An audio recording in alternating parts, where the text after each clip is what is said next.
Welcome to the Hindu Daily. Today we have a really dense stack of sources, and they really offer a crucial comparison. They really do. On one hand, you have this deep strain on global systems, and then you contrast that with these surprising, evidence-based successes that are happening at a hyper-local level right here in India. It's a fantastic snapshot, isn't it? We're tackling everything from the potential unraveling of nuclear treaties all the way down to climate accountability measured literally to the district ward. Okay, let's start with that big picture strain then. Yeah. The global nuclear order. It presents a really strange paradox. It does. Arsenals are way down, from 65,000 back in the day to less than 12,500 now, and the weapons haven't actually been used in 80 years. Right. But despite this, our sources suggest the entire nuclear framework is, well, it's on the verge of collapsing. That perceived stability is extremely fragile, and the source points to a very specific, very recent catalyst, U.S. President Donald Trump's announcement on Truth Social. Right, on October 30, 2025. Exactly.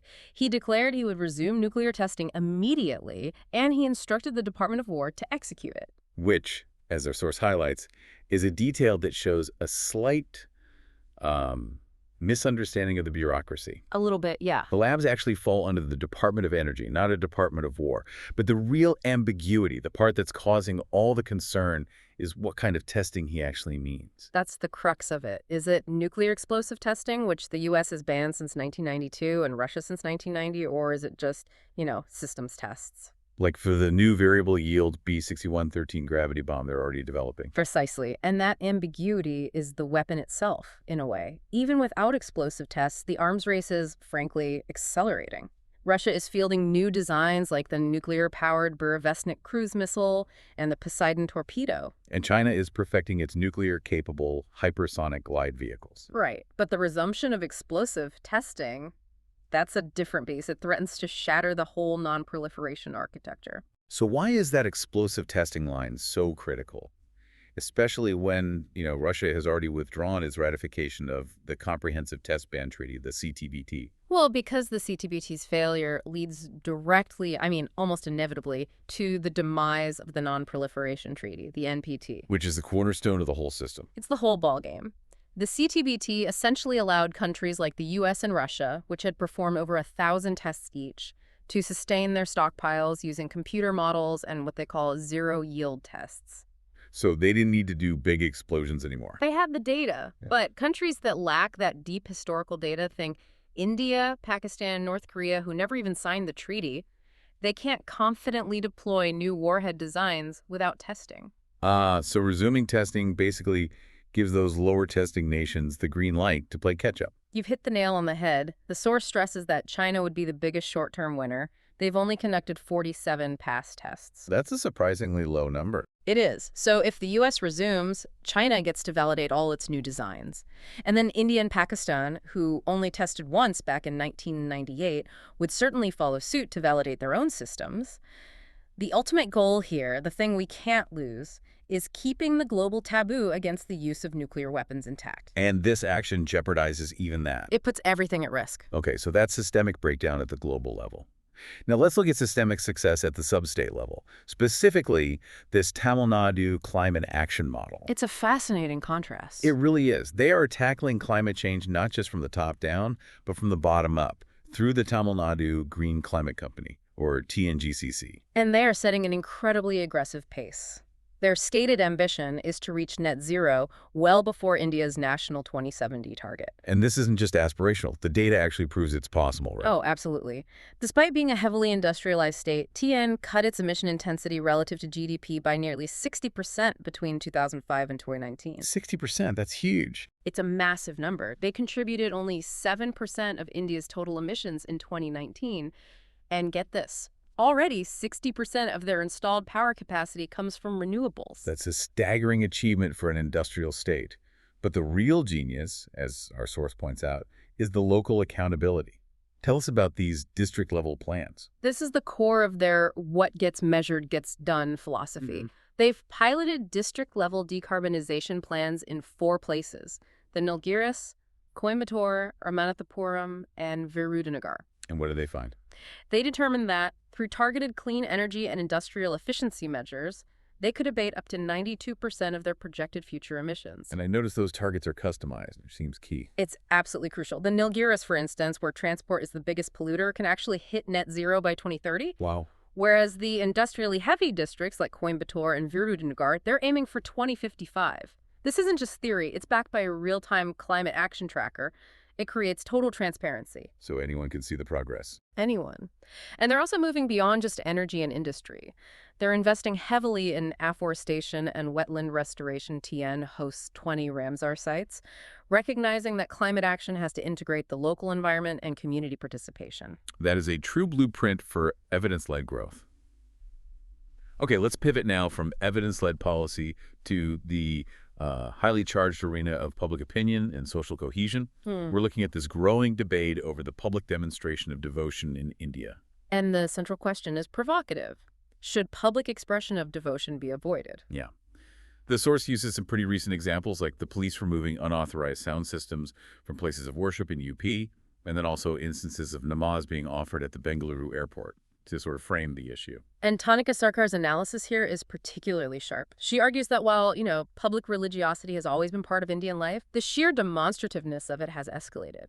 Especially with Hindu festivals, she says. It's gotten to the point where it's grinding civic life to a halt. We're talking ambulances stuck in traffic, excessive noise, and just the sheer difficulty of navigating cities during these times. And importantly, the source is very clear that this isn't solely a majority community issue.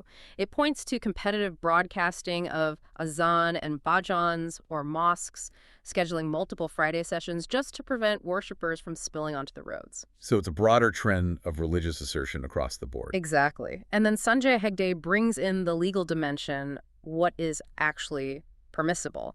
He notes the courts have long held that only practices deemed essential to a religion are protected. He says the Anand Marji case, I believe. Yes, where the courts regulated certain rituals saying they weren't essential. So the thinking goes, if the call to prayer is essential, regulating the noise level or the location is certainly possible based on public order rules. But as you hinted at earlier, the root cause here feels more political than spiritual. I think so. And the source calls this trend religious consolidation. It's less about faith and more about a high visibility signal of identity. I am on this team. And that leads to this cycle of, what did the source call it? Competitive ostentation. A perfect phrase for it. One community feels it must amplify its public presence, maybe because of perceived discrimination, which then prompts another community to do the same, and so on.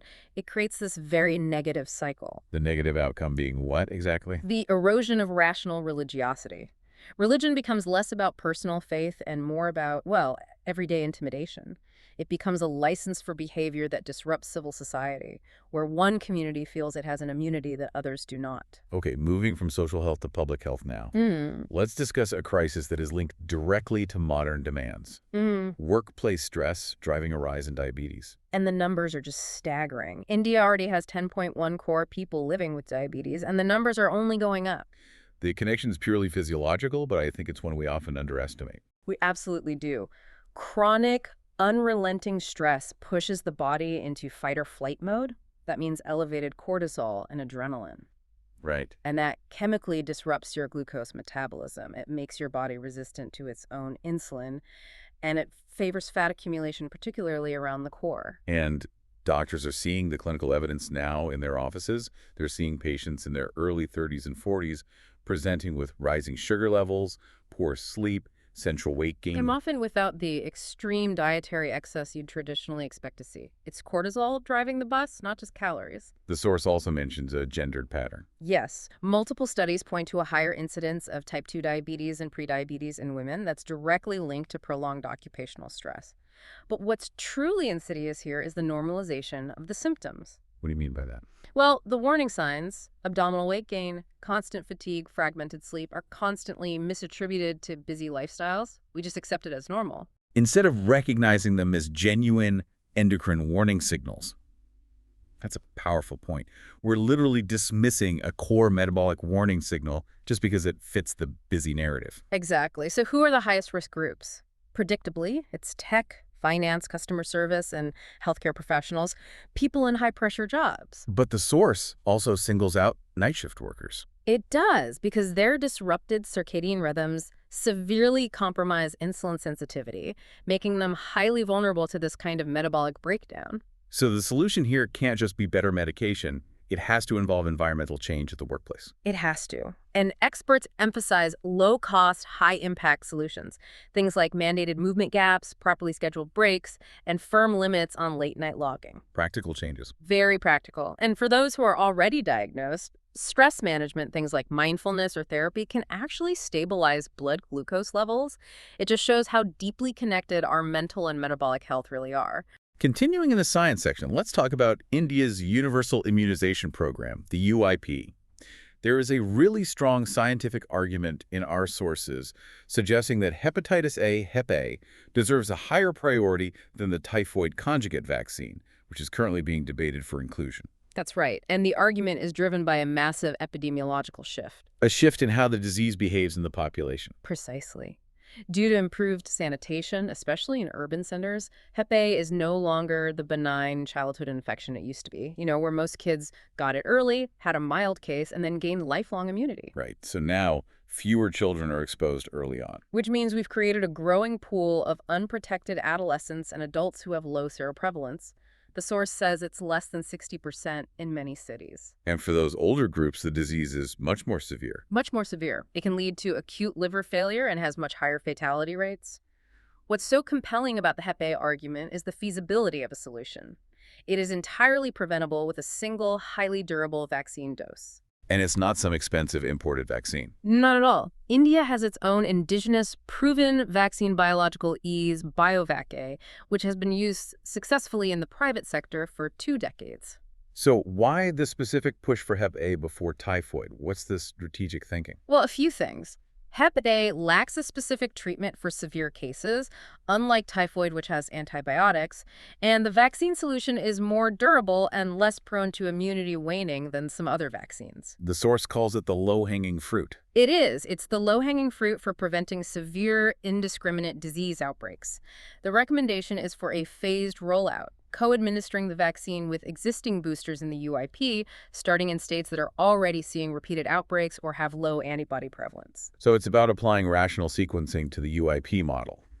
Smart. Yeah. Okay, moving into the text and context section, let's look at governance and the messy reality of elections. We're focusing on Maharashtra's local body polls, mandated by the Supreme Court, and how the State Election Commission, the SEC, is managing the process amid some very serious criticism. And the first hurdle to understand is a structural one. It's a limitation on the SEC itself. What's that? The SEC cannot create a new voter list. It can't add or delete names. They have to use the lists provided by the Central Election Commission, the ECC, and their job is simply to bifurcate them into local wards. So if there are fundamental defects in that source list, the SEC can't fix them. They are stuck. For example, young voters turning 18 after January 4, 2025 are ineligible to vote because the cutoff date wasn't revised by the Central EC. The SEC can't do anything about that.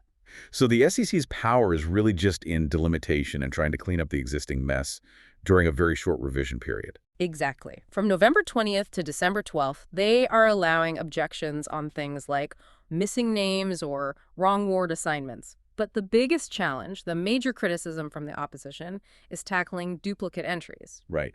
How does the SEC address rampant duplication if they can't actually delete names from the list? They're using a technical tool. It has 4 filters, and it looks at name components, gender, that sort of thing, to identify potential duplicates. Yeah, what happens then? They get marked with stars on the final list. The physical solution is that the voter, when they show up, must sign an undertaking specifying which location they choose to vote at, thereby preventing them from voting twice. But the opposition remains skeptical. They're very skeptical that the SEC can actually field verify all these claims accurately in such a short window. They argue it's a procedural fix for a fundamental data problem. Okay, staying in the region, but moving back to Tamil Nadu. Let's look at another powerful example of policy-led success. These groundbreaking reforms in transgender healthcare. This one is framed around the principle of leave no one behind, and TN has been a true pioneer here for years. They really have. They recognized early on that health cannot be separated from dignity and social rights. Transgender individuals face immense stigma and systemic exclusion, which often leads to delayed or totally inadequate care. And they took action. TN started offering gender-affirming surgeries in government hospitals way back in 2008. They established multidisciplinary gender guidance clinics, GGCs, which have served thousands of people. The true policy breakthrough, though, as the source points out, lies in financial coverage. This is the game changer. In 2022, Tamil Nadu became the first subnational entity in all of South Asia to integrate gender-affirming surgeries and hormonal therapy into its universal health coverage scheme. That's the Chief Minister's Comprehensive Health Insurance Scheme, CMCHI-PMJAY. That's the one. This is monumental. It moves transgender healthcare from being a niche, out-of-pocket expense to a recognized, covered part of public health. And they specifically removed bureaucratic barriers that perpetuate stigma. I thought this was key. It's so important. They removed the annual income cap. And crucially, they waived the requirement for a ration card bearing the transgender person's name, recognizing that many face family rejection and simply cannot obtain such documents. It shows a real understanding of the lived reality. It does. Over 5,200 individuals are enrolled as of last month. The next challenge, of course, is ensuring these GGCs expand to offer comprehensive primary care and establishing robust grievance mechanisms. But the foundation is incredibly strong. Finally, let's return to a massive systemic threat that, frankly, overrides almost everything else. Antimicrobial resistance, or AMR. It's the silent pandemic. The WHO GLASS 2025 report calls AMR in India a serious and escalating threat, with potentially 1 in 3 bacterial infections showing resistance in 2023. That is a terrifying statistic, and we know the causes. It's overuse, it's misuse, self-medication, incomplete courses, and also the contamination of the environment from pharmaceutical waste. But here's where the data gets a little tricky, according to the source. The existing surveillance data that we have from ICMR and NCDC networks, it mostly comes from top tertiary care hospitals, from ICUs. Right, and experts believe this creates a biased overestimate of the national average. So because the data is from places where the sickest people are, with the most stubborn infections, it might not reflect what's happening in general practice. That's the theory. It reflects the extreme pressure environment of ICUs. We need broader, more decentralized surveillance to truly understand the scale of the problem. Okay, but are there any success stories? Any models that are working? Kerala is highlighted. Their 2018 action plan, which was followed by the Amarath launch in 2024 to stop over-the-counter antibiotic sales, has actually shown a slight dip in resistance levels. Well, unpromising. It is. Kerala aims to be antibiotic literate by the end of this year. We also saw some intuitive success with the 2019 ban on using the antibiotic colistin in animal husbandry, though the data on that is still pending. The other problem mentioned is the thin pipeline for new drugs. It feels like we're not just running out of effective drugs, we're running out of new ideas for drugs. That's a great way to put it. Only 12 of the 32 traditional antibiotics currently in development meet the WHO's innovation criteria. That means they have a truly novel mechanism of action, something bacteria haven't seen before. So what's the crucial recommendation for India? Expand surveillance beyond those big tertiary care centers. Draw in existing NABL-accredited labs and invest heavily in microbiology capacity at the peripheral care level. The whole national action plan to combat AMR is currently stalled by funding shortages. So what does this all mean? We see the strain on the global order, the success of localized evidence-based policy in Tamil Nadu, and these insidious internal threats of stress-induced disease and rising AMR. If evidence-based governance is the key to solving the complexity of our world, whether it's rationalizing immunization or funding microbiology labs, what responsibility do we as informed citizens have to advocate for those less visible but absolutely vital policy shifts? That is the ultimate challenge of informed citizenship, isn't it? Ensuring those smart solutions actually become tomorrow's reality. Thank you for listening. If you want to provide suggestions, please contact on the Twitter handle given in the episode description. As always, we are eager to hear what our listeners want to be informed about. We wish you a great day.